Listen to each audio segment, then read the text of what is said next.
Hi, this is Kelly with Live Life Years Younger, and I am so glad you're here. And I'm going to start a little video tip series that I think is going to help a lot.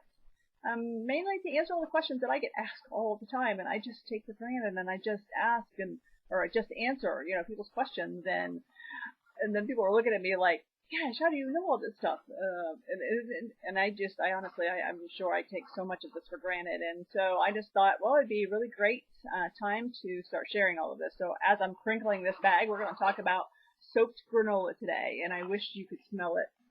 It smells like cinnamon, and it's loaded with plump raisins. And I don't put any nuts in this because too many people have nut allergies, but I do it for my own personal use. So today I'm going to talk about the benefits. The benefits of soaking your grains, your nuts, your seeds, your beans, and also sprouting is a couple of really big reasons. So the reason that you're soaking is to break down the phytic or phytic, however you want to pronounce it, acid that is on. Think of it like a little protective coating or covering that's over that particular grain, nut, seed, or bean, and that's protecting itself, if that makes sense, and it's also protecting it from you. So you can't digest it as it is. So when you just eat regular nuts or grains or seeds, you're not able to digest it really well. Your body has to struggle a little bit with that. And the really big reason is that when you reduce that phytic acid, you now have access to much more nutrients and vitamins that are actually inside the food that you didn't have access to before. So to me, that's like, woo, if I'm going to eat it, I want it to be easier for me to eat it and digest it. But I really want the benefit of having access to all of those nutrients that I didn't get before. And so you need something acidic in order to soak it. And I typically always use a raw apple cider vinegar, but you could use a lemon juice. Again, just that acidic base. And in this particular case, I'm soaking this for anywhere from 8 to 12 hours. It's not like you got to soak it for days. Now, there are some foods that you need to do that through, that process through, because they're a little bit tougher to crack, if you will, but not this. So I want to talk a little bit about how to use this. There are several ways. You could use this as a great breakfast cereal. So much better than commercial cereals that are on the market, even your organic cereals, which actually are even worse because of the process that they have to go through.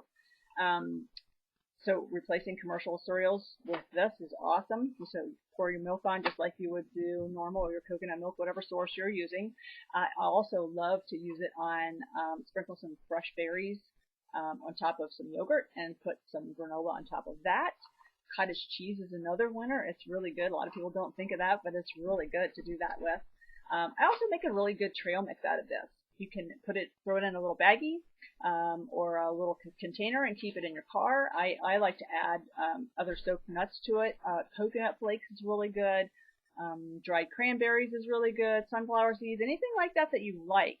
And you can keep it handy so it avoids hitting the afternoon, vending machine, or running through the drive-through or the convenience store, to grab that otherwise not so healthy snack. So this is really good to keep on hand. It's good for after working out, anything like that. Kids love it. Time factor. I typically buy my products in bulk, and then I soak them, and then I dry them out. Here's an example of some almonds that I have. Typically, I keep almonds, walnuts, and pecans typically done because those are the main nuts that I typically use. If you use other things, keep those on hand. But the reason I do these ahead of time is that they're already ready. It's not now. It very much becomes a convenience factor to have this done. Buying in the bulk also saves money, so it saves time. So I hope this was helpful to you, and it explained a little bit about what soaking is and why. We'll go into a little bit more depth of how-tos, and some nuts require a little bit longer time, and some things require a sprouting time, but we can certainly talk about that all in another video. Don't want to overwhelm in this one or get things confused.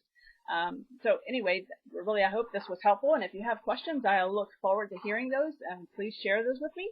And until next time, this was Kelly again with Live Life Years Younger. Thanks, and have a great day.